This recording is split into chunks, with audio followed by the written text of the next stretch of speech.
Ang Ebanghelyo ni Luke Kabanata 10. Ngayon, pagkatapos ng mga bagay na ito, ang Panginoon ay naghirang ng 70 iba pa, at isinugo sila ng dalawahan para mauna sa kanya sa bawat lungsod at lugar na ninanais niyang puntahan. Sinabi niya sa kanila, marami ang aanihin, ngunit ang manggagawa ay kakaunti. Kaya nga madaliing manalangin sa Panginoon ng ani, upang magpadala siya ng manggagawa sa kanyang ani. Humayo kayo sa inyong lakad. Tingnan, sinusugo ko kayo bilang mga tupa sa gitna ng mga lobo. Huwag kayong magdala ng lalagyan ng pera, lalagyang panglakbay, ni mga sandalyas, at huwag ninyong batiin ang sinuman sa daan. Anumang mga bahay na inyong tutuluyan, una ninyong sabihin, magkaroon nawa ng kapayapaan sa bahay na ito. Kung ang isang taong payapa ay naroon, ang inyong kapayapaan ay mapapasa kanya, ngunit kung hindi, ito ay babalik sa iyo.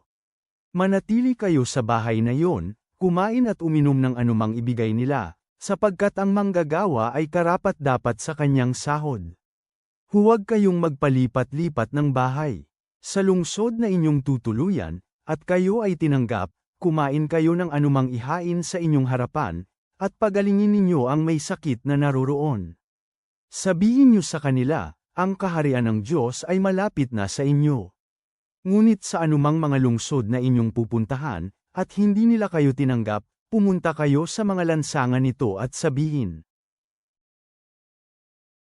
Kahit ang alikabok mula sa inyong lungsod na kumapit sa aming mga paa ay aming pinupunasan laban sa inyo.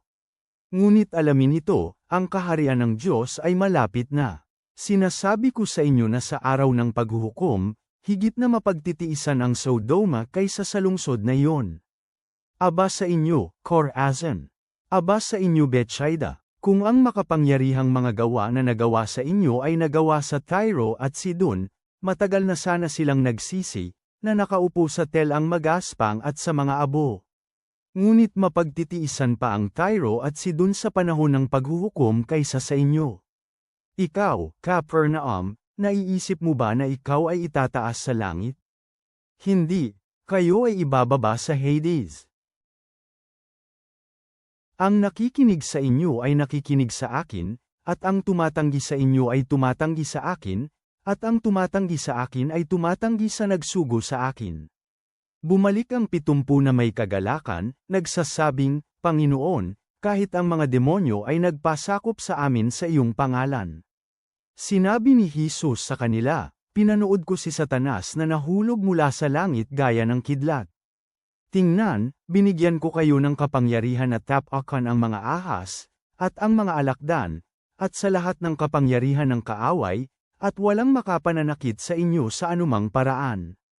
Gayunpaman huwag kayong magalak lamang sa mga ito, na ang mga espiritu ay sumusunod sa inyo, ngunit higit na magalak na ang inyong mga pangalan ay nakasulat sa langit. Sa parehong oras na iyon, siya ay nagalak ng lubusan sa banal na espiritu, at sinabi, pinupuri kita, O Ama, Panginoon ng langit at lupa, dahil itinago mo ang mga bagay na ito mula sa matatalino at nakakaunawa, at ipinahayag ang mga ito sa mga walang muwang, tulad ng mga maliliit na bata. O, Ama, sapagkat ito ay nakalulugod sa inyong paningin. Ang lahat ng mga bagay ay ipinagkatiwala sa akin mula sa aking Ama, at walang nakakakilala sa anak maliban sa Ama, at walang nakakakilala sa Ama maliban sa anak, at kanino man na naisin ng anak na ipahayag siya. Nang humarap siya sa mga alagad, sinabi niya ng bukod, pinagpala ang mga nakakakita sa mga bagay na nakikita ninyo. Sinasabi ko sa inyo, maraming mga propeta at mga hari na hinanggad na makita ang mga bagay na inyong nakikita, at hindi nila ito nakita, at marinig ang mga bagay na inyong naririnig, at hindi nila narinig. Masdan ito, may isang guro ng kautusan ng Hudyo na tumindig at sinubukan siya. Sinabi, Guro, anong dapat kong gawin upang magmana ng walang hanggang buhay? Sinabi ni Jesus sa kanya, ano ang nakasulat sa kautusan? Paano mo ito binabasa? Sumagot na nagsabi siya, ibigin mo ang Panginoon mong Diyos ng buong puso, ng buong kaluluwa, ng buong lakas, at ng buong kaisipan, at ang iyong kapwa gaya ng iyong sarili. Sinabi ni Jesus sa kanya, tama ang iyong sinabi. Gawin mo ito, at mabubuhay ka. Ngunit ang guro na naghahangad na nabigyang katwiran ang kanyang sarili, ay nagsabi kay Jesus, at sino ang aking kapwa? Sumagot na nagsabi si Jesus, may isang tao na bumaba sa Jericho mula sa Jerusalem. Nahulog siya sa kamay ng mga magnanakaw, na sumamsam sa kanyang mga ari-arian, at binugbog siya, at iniwan siyang halos patay na. Nagkataon na may isang pari ang bumaba sa daang iyon, at nang siya ay nakita nito, siya ay dumaan sa kabila ng daan. Gayon din naman sa isang Levita, nang siya ay dumating sa lugar at nakita siya, ay dumaan sa kabila ng daan. Ngunit isang Samaritano, sa kanyang paglalakbay, ay dumating sa kinaroroonan niya. Nang makita siya, siya ay nahabag. Lumapit siya sa kanya at binendahan ang kanyang mga sugat, nilagyan ng langis at alak ang mga ito. Sinakay siya sa kanyang sariling hayop, at dinala siya sa bahay panuluyan, at inalagaan siya.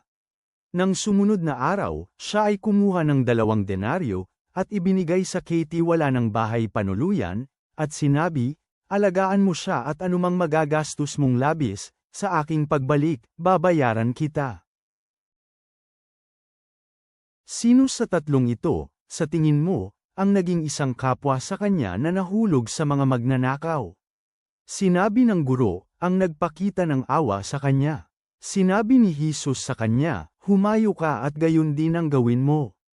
Ngayon sa pagpapatuloy ng kanilang paglalakbay, siya ay pumunta sa isang nayon, at isang babaeng nagngangalang Marta ang tumanggap sa kanya sa loob ng kanyang bahay.